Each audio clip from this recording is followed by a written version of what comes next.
Hello everyone, আসসালামু আলাইকুম। Welcome back to my channel. সবাই কেমন আছেন? যে যেখান থেকে আমার ব্লগ ভিডিওটি দেখা শুরু করে দিয়েছেন, আল্লাহর অশেষ রহমতে ভালো আছেন, সুস্থ আছেন। আলহামদুলিল্লাহ, আমরা সপরিবারে ভালো আছি। মারিয়া লাইফস্টাইল অ্যান্ড কুকিং চ্যানেলে আপনাদের সবাইকে স্বাগতম। প্রতিদিনের মতো আজকের নতুন একটি ভিডিও নিয়ে এসেছি আপনাদের মাঝে। আশা করি ভিডিওটি আপনারা প্রথম থেকে শেষ পর্যন্ত দেখবেন। মারিয়া লাইফস্টাইল চ্যানেলে আমি মারিয়া ঢাকা থেকে বলছি। তো প্রতিদিনের মতো আজকেও আমার ভিডিওটি শুরু হয়েছে কিচেন রুম থেকে। আজকে আমি আমার পরিবারের সবার জন্য সকালের নাস্তার জন্য আমি নুডলস রান্না করেছি। ডিম দিয়ে নুডলস করলাম, আর সাথে আছে চা। আজকে আমার আব্বা আবার নুডলসটা পছন্দ করে, আমার মা আবার নুডলস খায় না। তো মা খেজুর আর চা খেয়েছে সকালে, আর আমরা সবাই নুডলস আর চা খেয়ে নাস্তাটা শেষ করলাম। নাস্তা শেষ করে আমি কিচেন রুমের অনেক কাজ শেষ করছি। আপনারা যদি আমার চ্যানেলে নতুন হয়ে থাকেন, প্লিজ চ্যানেলটি সাবস্ক্রাইব করে বেল বাটনটি অন করে দিবেন। আমার ভিডিওর কোনো অংশ যদি আপনাদের ভালো লাগে তাহলে একটি লাইক দিতে পারেন। আর আপনারা যারা অলরেডি এগুলো করে রেখেছেন, প্রিয় ভাইয়া আপুরা, আপনাদের সবাইকে অসংখ্য ধন্যবাদ।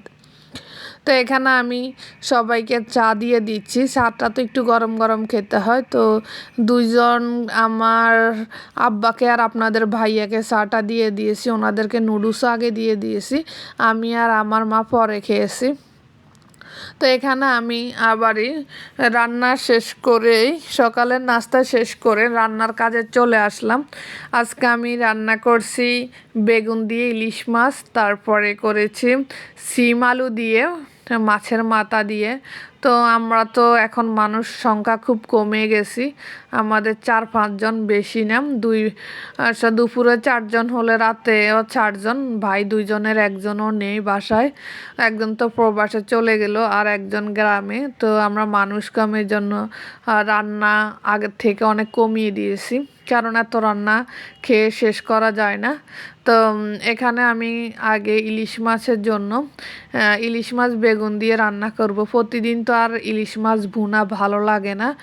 বাড়ির থেকে অনেকগুলো ইলিশ মাছ নিয়ে আসছি আসার সময়। এখন যদি এগুলো ফ্রিজে রেখে দিই, ইলিশ মাছ আবার অনেক দিন ফ্রিজে রেখে দিলেও ভালো লাগে না, তাজা তাজাই বেশি মজা হয়। তো এই জন্য আমি এখন 2-1 দিন পর পর ইলিশ মাছগুলো রান্না করতেছি, যেন তাড়াতাড়ি শেষ হয়ে যায়। আর ইলিশ মাছগুলো একেবারে টাটকা, খেতে অনেক মজা হয়। তো এখানে আমি যখন বেগুনের জন্য মশলাটা কষানো দিয়ে দিয়েছি, আর মাছটা সুন্দর করে পরিষ্কার করে এই যে হলুদ আর লবণ দিয়ে একটু জাল করে নিচ্ছি।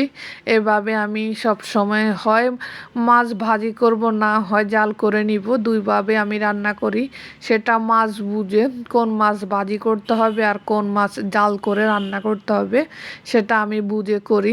তো এখানে যে মশলাটা আমার কষানো হয়ে গেছে, এখন বেশি করে কাঁচামরিচ আর টমেটো দিয়ে দিলাম, দিয়ে এই যে বেগুনটাও দিয়ে দিলাম। বেগুন বেশি না, অল্প। বেগুনের তরকারি তো এমনিতে রান্না করলে অনেক কমে যায়, তো আমি বেশি বেগুন নিইনি, 3 পিস বেগুন নিয়েছি।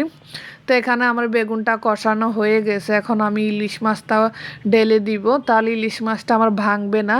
আমি এভাবে ইলিশ মাছ রান্না করি বেশিরভাগ, যখন তরকারি দিয়ে রান্না করি তখন আমি এভাবে রান্না করার চেষ্টা করি।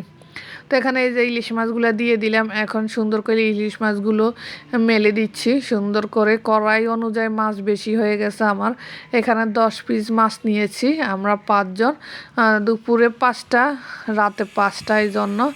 আর এদিকে এই যে ইলিশ মাছের তরকারিটা প্রায় আমার হয়ে গেছে। তো এখন আমি একটু তেলের ভাগাত দিব। ভাগাত দিলে কি হয়, এই যে হলুদ মরিচের যে একটা মানে গন্ধ থাকে ওটা চলে যায় বাগারটা দিলে আর কি। তো এই জন্য আমি সব কিছুর মধ্যে তেলের বাগার দিই, পেঁয়াজ দিয়ে, মাংসের মধ্যে দিই রসুন আর পেঁয়াজ দিয়ে, আর শুধু মাছের মধ্যে দিই খালি পেঁয়াজ, রসুন আর দিই না। তো এখানে আমার মাছের তরকারিটা হয়ে গেছে, এখন আমি এদিকে রান্না করব সিম দিয়ে, আলু দিয়ে, মাছের মাথা দিয়ে। তো এখানে আমি পেঁয়াজ আর কাঁচামরিচ একটু তেলের মধ্যে ভেজে আদা রসুন দিয়ে, হলুদ গুঁড়া, মরিচ গুঁড়া, তারপরে পানি দিয়ে কষিয়ে নিব। আপনারা আমার প্রত্যেকটা রান্নাই দেখবেন এভাবে, কারণ আমাদের বাসার সবাই এভাবে রান্না করে। আমি আমার মায়ের কাছ থেকে সব রান্না শিখেছি, বাকিটুকু আপনাদের ভাইয়ের কাছ থেকে শিখেছি। আমার মা সব সময় এভাবে রান্না করে, আর আমার মায়ের হাতের রান্নাটা খুব মজা হয়। আমার মা তো আগে রান্না করছে, এখন অসুস্থ মানুষ, আমাকে দায়িত্ব দিয়ে দিয়েছে। আমার মা এখন আর রান্নাঘরে আসে না, করে না, আমাকে কাজে হেল্প করবে কিন্তু রান্নাটা উনি করতে চায় না। এই জন্য আপনাদের ভাই আর আমি বেশি আমার সংসারের কাজ করি কিংবা রান্না বান্না করি। তো এখানে এই যে আদা রসুন দিয়ে 5 মিনিট আমি তেলের মধ্যে ভেজে নিয়েছি। আমাদের বাসায় আবার আমরা মশলা কম খাই না, আমরা মশলা বেশি খাই। এই যে আদা রসুন, পেঁয়াজ, তেল সব কিছু আমরা বেশি খাই। অনেক আছে না একটু দিয়ে রান্না করতে পারে না, আমরা পারি না ওই রকমভাবে। আমাদের হচ্ছে তরকারি অনুযায়ী সব কিছু পারফেক্ট হতে হবে, কম হলে চলবে না, যতটুকু প্রয়োজন ততটুকু দিতে হবেই। আমাদের বাসায় এরকমভাবে আমার মায়ের থেকে শিখছি। আমাদের বাসায় আমরা আমার ছোট ভাই বাদে সবাই আমরা রান্না করতে পারি। আমার বাবা একসময় ভালো রান্না করছে, আমার মাও রান্না করতে পারে, আমার ফ্যামিলির সবাই রান্না করতে পারে। আমার বড় বোনের হাতের রান্নাও খুব মজা হয়। মানে আমরা দেখছি আমার বাবা মা কীভাবে রান্না করে, সে অনুযায়ী আমরা রান্না শিখেছি। আমরা কখনো এই যে ইউটিউব কিংবা ফেসবুক অন্য কোনো মানুষের কাছ থেকে আমরা রান্না শিখি না কখনো, সব কিছুই শিখেছি আমার বাবা মায়ের কাছ থেকে, বাকিটা আপনাদের ভাইয়ার কাছ থেকে। আমার বোনও খুব ভালো রাঁধুনি, ও কিন্তু ভালো রান্না করতে পারে। আমার বোনও সব পারে রান্না করতে, কোনো কিছু বাকি নেই, কারো হেল্প লাগে না আমাদের রান্না করার জন্য, আমরা নিজেরাই সব পারি আল্লাহর রহমতে। কারণ আমরা ছোটোবেলা থেকেই দেখেছি আমার বাবা মা কীভাবে রান্না করে, সে অনুযায়ী আমরাও করতে পারি। তা আমরা তো একটু পেঁয়াজ কম দিই, আমার বাবা এসে বেশি পেঁয়াজ দিয়ে রান্না করে, তেলও বেশি দেয়, পেঁয়াজও বেশি দেয়। তো এখানে এই যে আপনাদের সাথে কথা বলতে বলতে ফ্যামিলির অনেক কথা আপনাদের মাঝে শেয়ার করলাম। এর মধ্যে আমার মাছের মাথা দিয়ে কষিয়ে আমি এই যে সিম আর আলু দিয়ে দিলাম, দিয়ে এগুলোকে কষিয়ে গরম পানি দিব।